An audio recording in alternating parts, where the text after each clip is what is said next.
Every person is developed by his surrounding, what he keeps or that he keeps. प्रत्येक मनुष्य हा त्याची संगत कशी आहे यावरती त्याचं आयुष्य. आई वडील एक असले तरी सुद्धा लक्षात ठेवा या गोष्टी मी जे सांगतोय त्या. आई वडील एकच आहेत. समजा जुळी मुलं जन्माला आली, मग ते आयडेंटिकल ट्विन्स असतील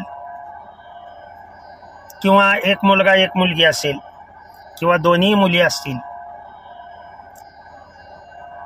whether they are developed from different zygote or same zygote, अगदी एकाच झायगोट पासून डेव्हलप्ड झालेली अशी जर दोन मुलं असतील, जुळी मुलं असतील, नीट लक्ष द्या मी काय सांगतोय त्याच्यावरती.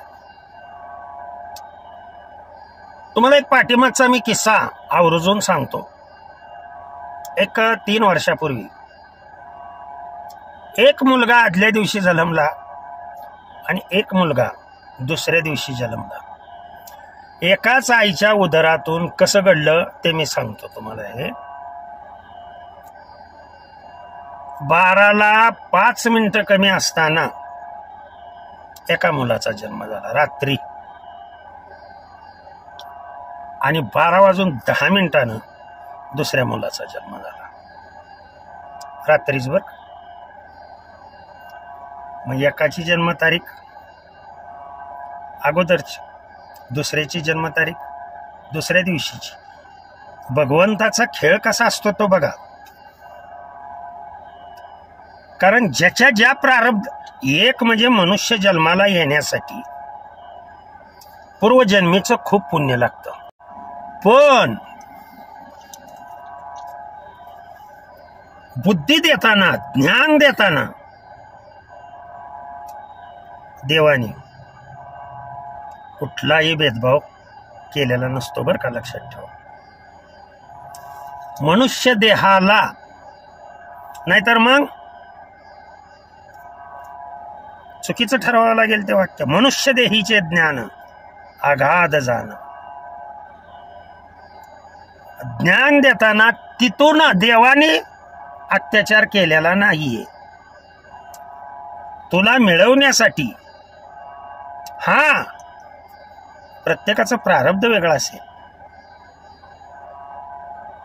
प्रारब्धानुसार पुढे त्यांना चालावं लागेल, परंतु तो प्रारब्धाचा त्रास सुद्धा, हे मी सांगतो या व्हिडिओमध्ये, तो नष्ट होतो बर का. आता ही 2 मुलं जन्माला आलेली अगदी एका वेळेला एका क्षणी, काय 2-3 मिनिटाच्या फरकाने आईच्या उदरातून बाहेर पडली. आणि एक मुलगा ठेवला इंग्लंडमध्ये किंवा अमेरिकेमध्ये आणि एक ठेवला आपला महाराष्ट्रामध्येच. यातला हुशार कोण आणि ढह कोण, सांगा या प्रश्नाचं उत्तर. तर यातला कोणच हुशार नाही आणि कोणच ढह नाही, दोघेही समसमान आहेत. मात्र जो इंग्लंडमध्ये ठेवलाय तो इंग्लिशच बोलेल, आणि जो आपल्या महाराष्ट्रामध्ये तो मराठीच बोलेल. हे का घडलं? एका आईच्या उदरातून आलेल्या मुलाला सुद्धा एक इंग्लिश बोलतोय आणि दुसरा मराठी बोलतोय. का? कारण काय? एव्हरी पर्सन इज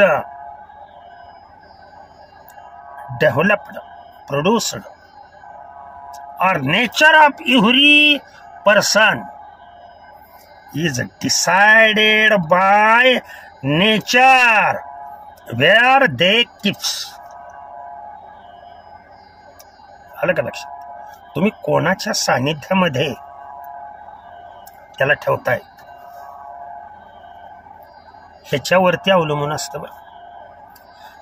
इंग्लंडमध्ये ठेवलेल्या मुलाला लहानपणापासून इंग्लिश बोलायची सवय लागेल. महाराष्ट्रामध्ये ठेवलेल्या मुलाला लहानपणापासून मराठी बोलायची सवय लागेल. बरं, हे त्यांना शिकवलं का रे? नाही ना,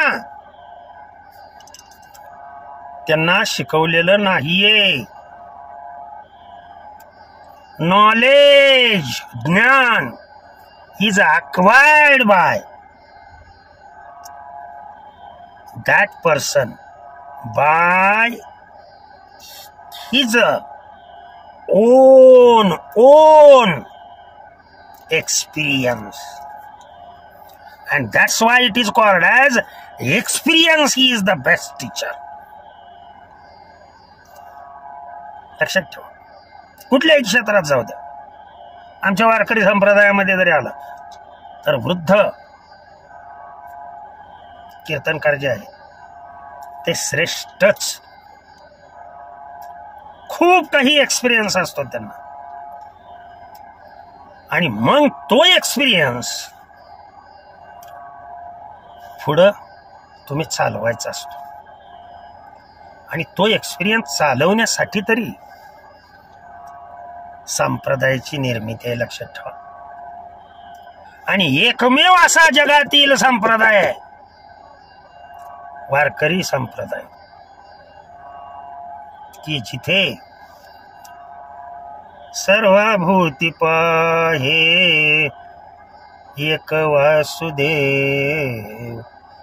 सर्वभूती पाहे एक वासुदेव, सर्वभूती पाहे एक वासुदेव. वैष्णवांचा गुणधर्म आहे तो. मी विषय कितीही सांगू द्या, वेगवेगळे सांगू द्या, परंतु वैष्णव जे आहेत, लक्षात ठेवा, धर्म हा वैष्णवांचा. आलं का लक्षात? भेदा भेद भ्रम अमंगळ. तुम्हाला वाटेल सर सध्याच्या जगामध्ये इंग्लिश फार प्रभुत्व आहे, फार किंमत आहे इंग्लिश. तुम्ही कसं काय म्हणताय की दोन्हीकडचे समानच म्हणून? इंग्लिश बोलणारा हुशार. अरे वेड्या हो, इंग्लिश बोलणाऱ्याला मराठी येत नाही ना. तुम्ही बोलण्यातून त्यांच्या तुलना केली, पण इंग्लिश बोलणाऱ्याला मराठी येत नाही आणि मराठी बोलणाऱ्याला इंग्लिश येत नाही. पण जो तो ज्या त्या क्षेत्रामध्ये त्या परीने पिंडे पिंडे मतीर भिन्ना. भगवंताने हा जो पिंड घडवलेला आहे, लक्षात ठेवा, पिंड बदलला, मत बदललं, संस्कार बदलले, विचार बदलले, आचार बदलले, व्यवहार बदलले, आणि ह्या सर्वांचा जर नाश करायचा असेल तर फक्त संतांची संगत. तर तुम्हाला मी एक महत्वाची गोष्ट सांगू का?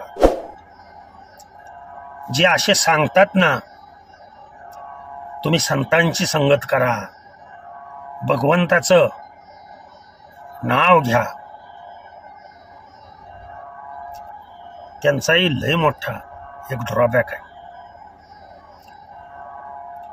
त्यांनाही एक गोष्ट कधीच वाटत नाही, कोणती गोष्ट कधीच वाटत नाही, ते आपण पुढच्या व्हिडिओमध्ये बघू.